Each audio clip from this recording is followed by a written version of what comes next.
much time. But we made time for birthdays of the children to invite, you know. Oh, so tell me about that. Yeah, every time a child has a birthday. So that's in the first, in other words, even though you had no money. No, birthday parties, well, listen, the children got everything that they could. So you didn't tell me that. Yeah. So even when you had no money and you were even in Brooklyn, yes. Even yes. in Brooklyn when there was no money, the children always had birthday parties. Oh, yes. So what were, and you brought friends in? Yes. So we're talking about when they were, okay, so tell me about that. So that my friends came with their children to celebrate the birthdays. So this was also something that was part of socializing. And a little bit later, when the children were a little bigger, first of all, we couldn't afford babysitters. Like to go out in the evenings. It was not an easy thing. So it was sometimes we were exchanging and to go to a show or something with the husbands. With the girls went to a show. We tried to do everything possible, and so you mean you would babysit for each other? Yeah. Oh, so you were. It wasn't that. But not often, you know. It was once in a while for New Year's Eve, you know, for something like that. That somebody volunteered to stay and watch. We sometimes put all the kids in one apartment. So there was. It wasn't like there was nothing. No. Oh, okay. We always had the need to do things. We never were like. I mean, maybe there were some individuals, but I'm going to talk for myself and for my friends. We always wanted to have some kind of a life beside washing diapers and right. We wanted it very badly. So you made something, even if it was whatever a home party, you know, somebody was in. That was when the children were a little bit bigger, when you could leave them already without babysitters, so it was more so. Okay. When you meet someone, do you instantly recognize a survivor? Yes, momentarily. First of all, the accent. Everybody has an accent. Very, very seldom you'll find somebody who got rid of it. But they can have an accent and not be a survivor. They can have a German accent or a Polish accent. How do you know they're a survivor? You just know. Know. Once you identify them as a survivor, what do you say? First thing, where are you from? Because they're different countries. There's France and England and Romania and Hungary. Where are you from? If they say they are from Poland, we go further. If they say they are from a different country, there's no questions because I don't know the countries. If it's Poland, next questions. From where? Next question. Where did you survive the war? And etc., etc., etc. Till in 15 minutes, you know the biography of this person. And once you know they're a survivor, you basically talk freely. Oh yeah. It's a different feeling. No matter what. Either way you have a connection. Is it more than a connection? It's a connection. Yeah. You cannot say it's right away a friendship, you don't know the person. Right. But it's a connection on the spot. Right away, you feel comfortable. Could you be anywhere in the world, in any country, and know that you've run into a survivor? In other words, could you be in Seattle or Paris and if you ran into a survivor, would it be an instant conversation? The same thing. Doesn't matter where it is. It's the same thing. When the war was over and you were either in the DP camp or you were in the town you were in, was there a sense of relief? A real, true sense of relief when the war was over? How did you feel it? Of course, I cannot even describe it because for 6 years we were slaves. And the last 9 months after they took us out from the ghetto, we became like, in Auschwitz you are an animal. In 5 minutes you were turned from a human being to an animal. They shaved us, they stripped us from everything, they gave us schmattes. You know, they took us into the shower. We showered.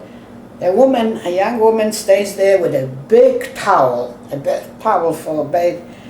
I come over, I said, is this for us to dry? She looked at me like I would be, who in the world would think that a person showers and doesn't dry himself with a towel? A normal person, a normal life. They didn't give us anything to dry. They taught us to go outside in the air, naked and wet, and stay there until you dry yourself.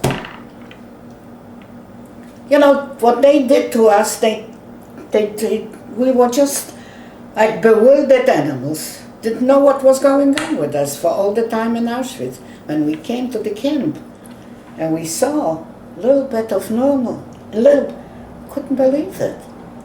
Then they took us sometimes for a walk Sunday. And we saw little houses with windows, curtains in the windows. I used to say, oh, this is a house, there is a bed there, a table, chairs. Something that we forgot already that exists. You know what you can do to a human brain? You can turn them into anything. So of course it was. So there was a sense of freedom. Oh my God! How many times that we just didn't believe? We were so always afraid That it would be taken back. that it's only a dream. Really? Yeah. But at some point slowly it sunk in. You know. Did you ever want to do something to the Germans? Like, I'm talking about right after the war, did you did, It was not on my priority. no, I'm just saying, Book. did it ever... I couldn't even, because it happens that I met one of the guards. After a few weeks, she was going with 2 other women holding her, trying to go someplace to hide probably. I recognized her. And I schlepped her into the Jewish, you know, the place that we had the office for all the, you know, Jewish registered there. I told you a few women were working there. And I said, and I called in the girls, whoever was there. We walked around her, we yelled at her. Nobody picked up an arm to give her a smack even. Really? Because that's the way we are. We don't know how to kill the head. Was she nervous? Wouldn't you be? Yeah. She was sitting there like, oh. I'm Said, stupid people. I couldn't forgive myself for years that I didn't at least took a shoe and gave her a smack. It just... So nobody... Not our Not a thing. single... Not a single girl did anything. So they, probably these guys that were working there, they took to the bigger city that was already, you know, the Russian and Polish government, and this that was also given back to Poland. Waldenburg was a little bit of a bigger city. So they took her over. What happened? I have no idea. Yeah, I tell you, we were so preoccupied with our own life that we didn't even want to think about them. Now, did you think survivors after the war, if you were to say most survivors survived the war or were depressed, where would you put your friends? Survived the war or were depressed?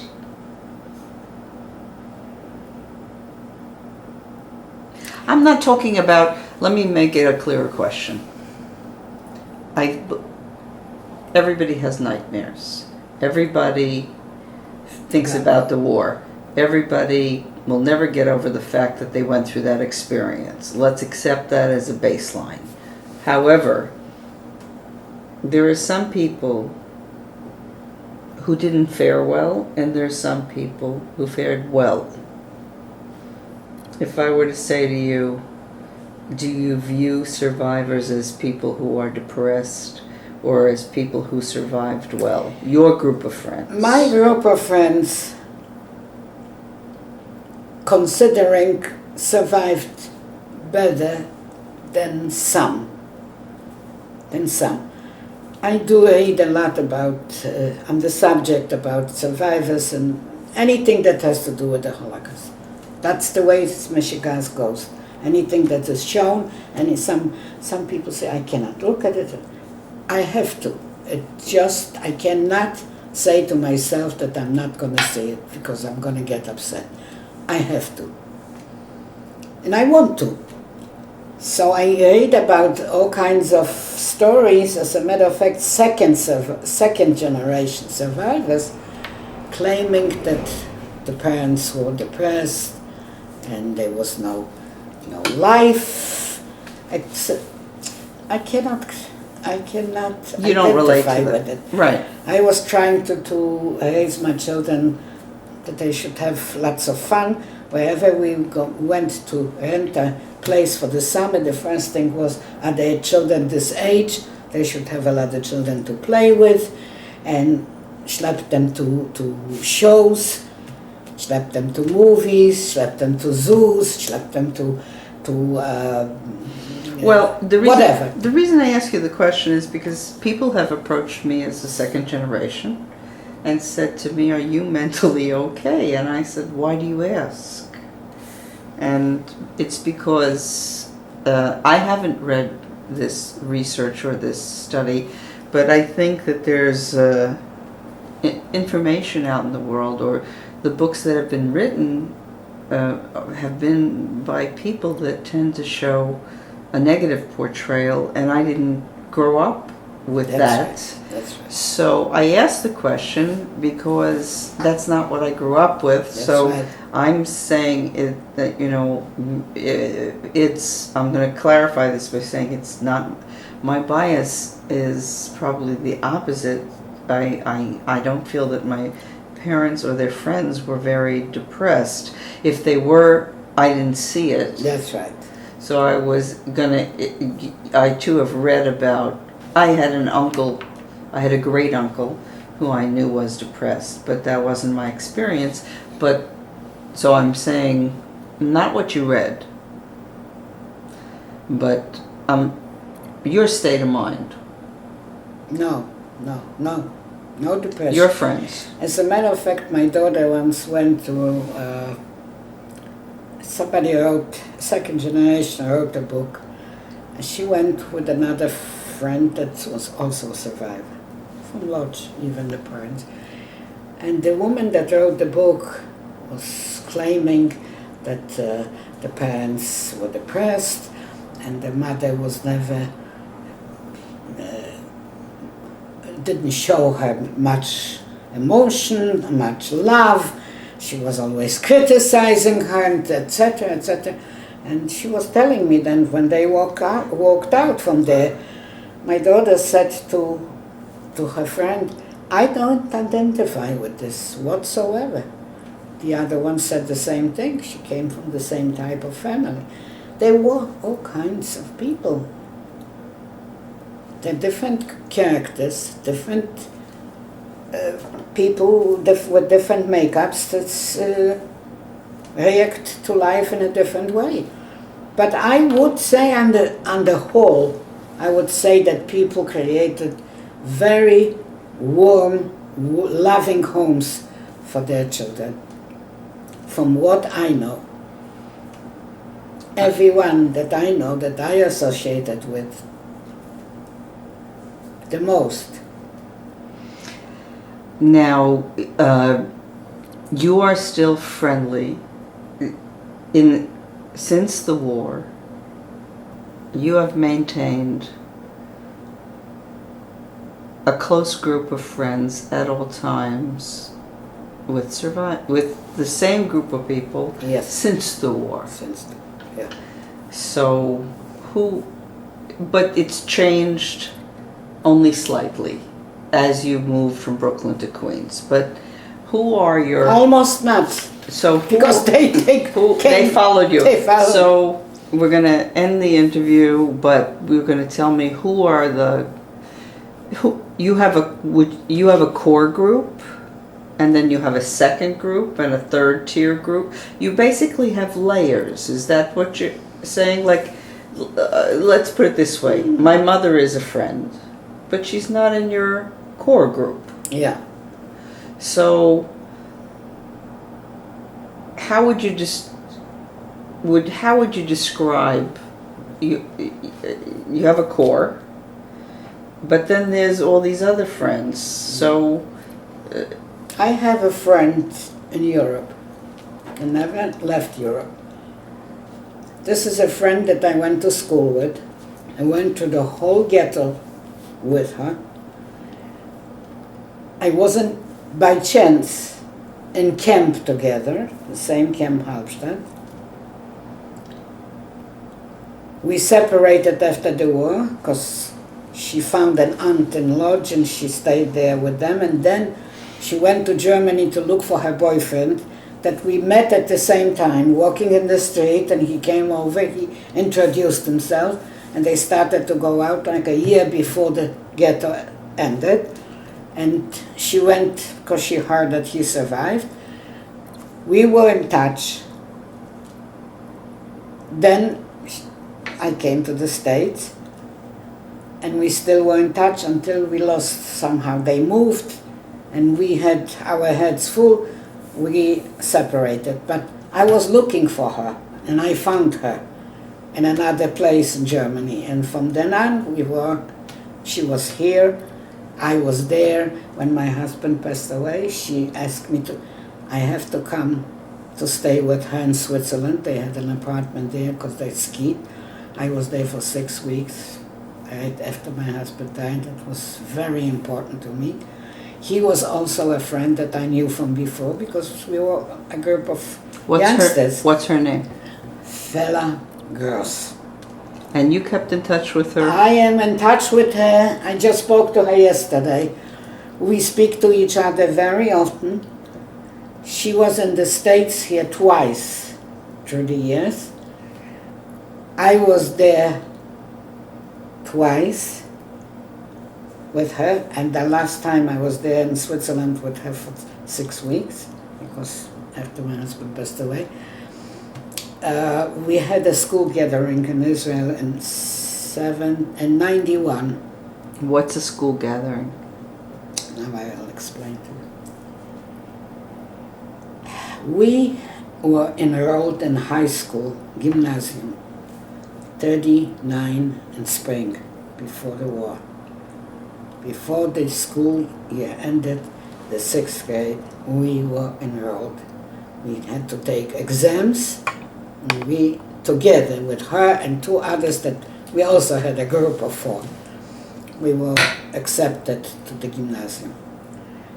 We went away for the summer, we came back, the war broke out.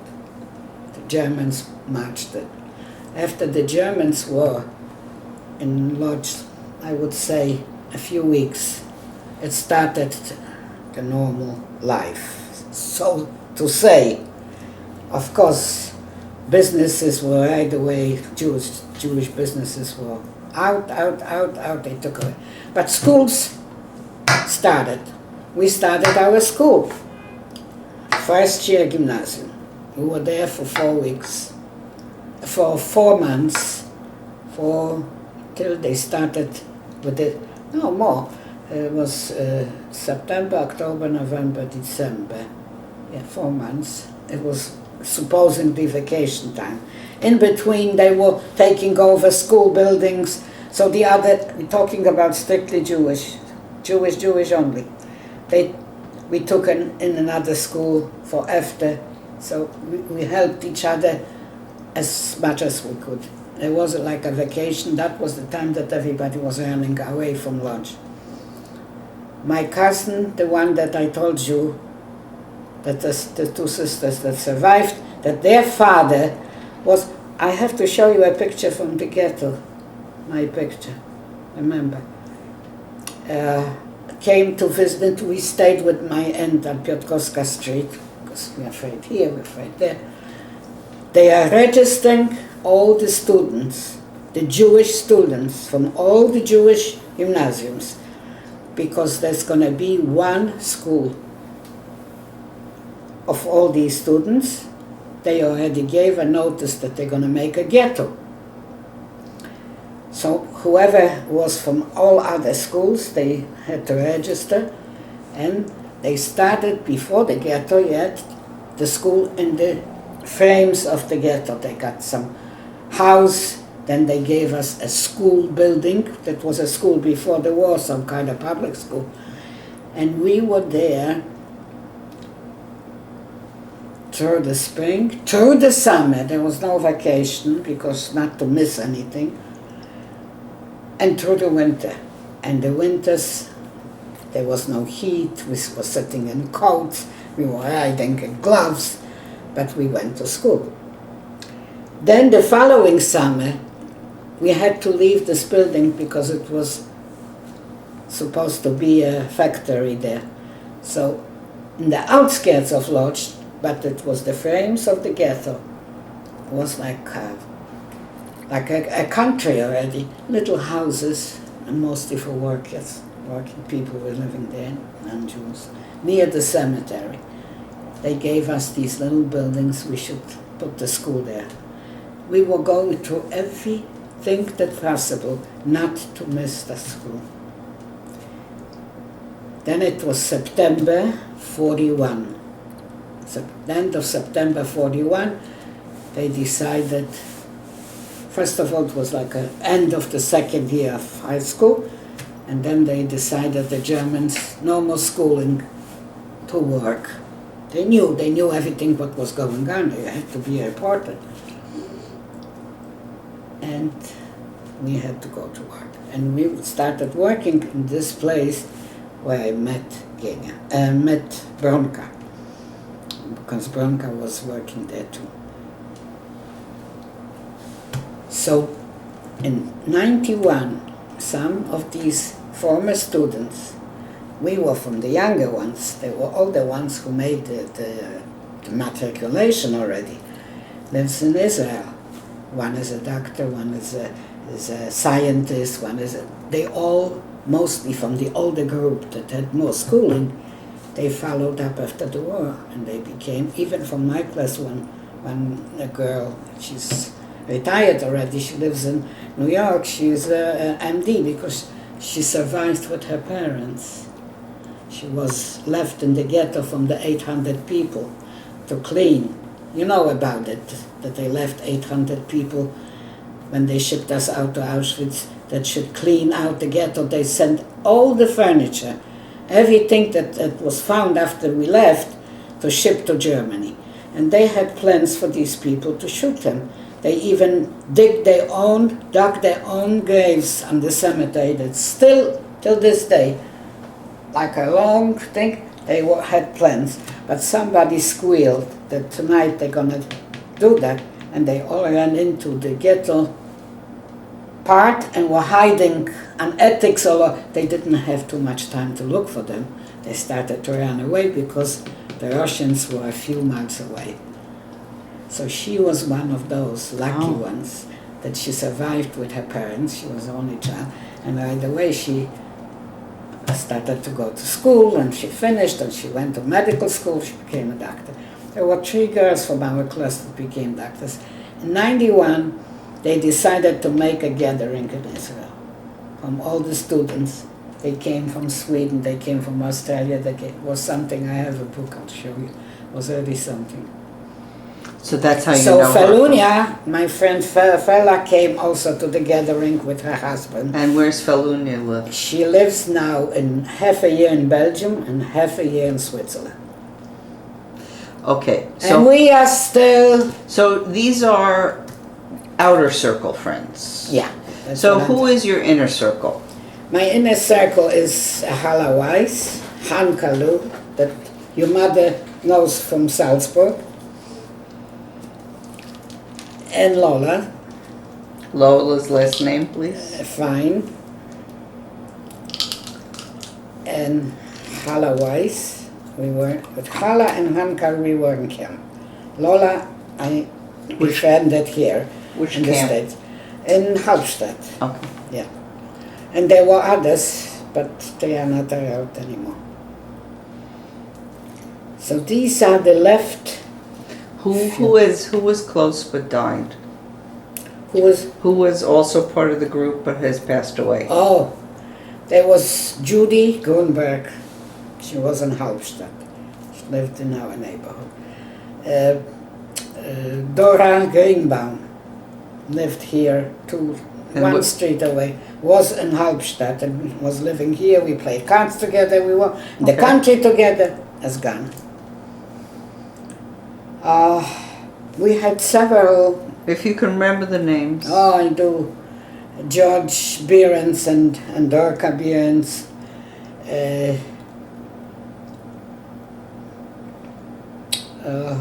Some of them are, like my next door neighbor, Eva Rosenblatt, was also in the inner group. She was not in camp, but from the friends from state, but she was in our group.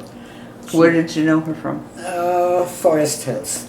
From friends, you know. But she's a survivor. Survivors. Only, I'm making a point, don't even question this. Only. I gotcha. Oh, there's so many ones. They're gone. We have, half of the people are gone. I can't even sit and mention these. It was in a group. There was a couple that George Burns and Dora, they lived in New Jersey, in Fairlawn. Every Saturday they came to play cards with us. They traveled from there. So you had a private card game, and you were in the associations. You had Yeah. card games. Yeah, the then association you- was not much for card games, but they made these Hanukkah parties and the Yom Ha'atzmaut parties. And every month there was a meeting with a lunch, and you know, it was to keep together. Okay. But this was a separate thing, but also to the same people. So you have lots of layers of friendships. Yes. And you met people through people. And people became, like my mother, friends that you kept in touch with, that you knew either from your home or from this town or from... That's right. That you keep in touch with in one way or another. Yes. Okay, so now I want to thank you for doing this with me. It was my pleasure to do it for you. And we're going to end the interview, and now I'm going to ask you about my Aunt Branka, who I know nothing about her childhood. Well, her childhood, I don't know anything. I only know her from the ghetto? times of the ghetto. So tell me, what was she like in the ghetto? You're gonna film this? Yeah, otherwise I won't remember. But you're not gonna use this as a No, this is personal. part. Well, as I told you, Bernka was not my bosom buddy because she was a couple of years older. Right. And I must show you the picture of, it's a group. I met Bronka in the place where we worked together. And being that my mother, that was around 1942, was very sick, and Bronka's mother was very sick. Sometimes we used to have the soup sitting there on a stoop somewhere and talking about our problems. Bronka was a beautiful girl, just beautiful, full of smiles, full of dancing, full of singing. And she had a boyfriend, a very, very nice boy. It was a man that before the war was already had 1 year of medical school in France. He was educated in a very prestigious high school. His father was a head of a factory, some clothing factory, which was a very big thing those days. To be in positions like that, they always had a little more to eat. And he used to come around to the working place to meet her, and it was like an adorable couple. He was not a tall guy, he was a short guy, blonde with blue eyes, but very, very sweet, very nice. And he was madly in love with her. It looked like she was also. As a matter of fact, when it came the resolving of the ghetto, the two families went together. Like my friend fella and her, wasn't a fiancé, but boyfriend's family, that they should be together. And the same was here. I met, his name was Lolek, Leon Weingarten. I met him in Lodge the first time I came to Lodge in 45, June, July, I think. I met him in the street. He was running around like a chicken without a head, for asking anybody who he found, do you know if Bronka is alive? Do you know if Bronka is alive? Mad. Finally, I heard that he heard that she is in Austria. He went to look for her. He already had some money because his father made a certain place underground. He buried some gold pieces, and I know that he got it. And he found Bronka. Bronka was already with this future husband, this American GI. And your mother told me the rest of the story. And she told him that she has somebody else. This guy was so heartbroken. Your father brought him to the station, and he went back to Germany, devastated. Devastated. He was so depressed and so upset, and he couldn't come to himself. But young is young. Time went on. He met my friend Lucia, lovely girl, from a terrific background. Her father was secretary of high schools before the war. And she had an uncle in Minnesota before, her mother's brother.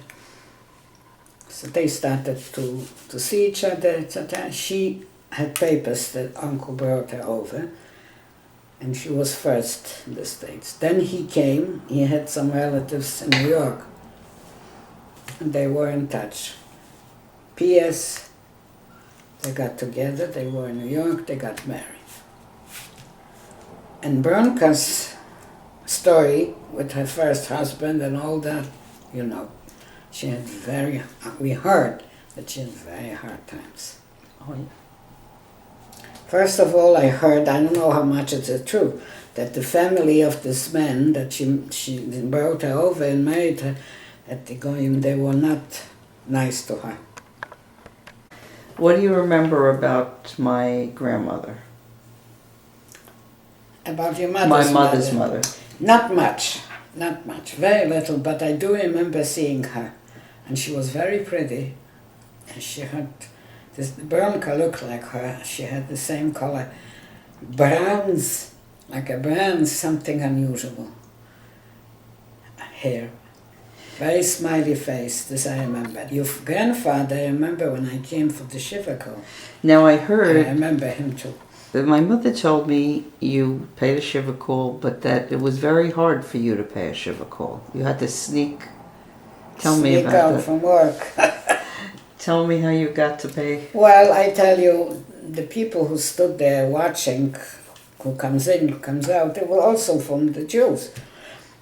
Being that my cousin was the manager of the place, so they looked away sometimes when I walked out. But I came to 100% because I remember your father, I saw that the first time, and I remember him holding a siddur. Probably was praying. Big eyebrows. And your mother looked like her father. That's all very little, but it stays, the picture is in my mind. You know, you'll be surprised that you remember some things from childhood that you don't remember what you saw yesterday. You know, I don't have to tell. So, when did my mother's mother die? Also at the same time, about 42. Must have been, because it was the same time. When my mother passed away in October 42, and she must have maybe a few weeks later or earlier. At the same time, they were both sick. How difficult was it to be burying someone during that period?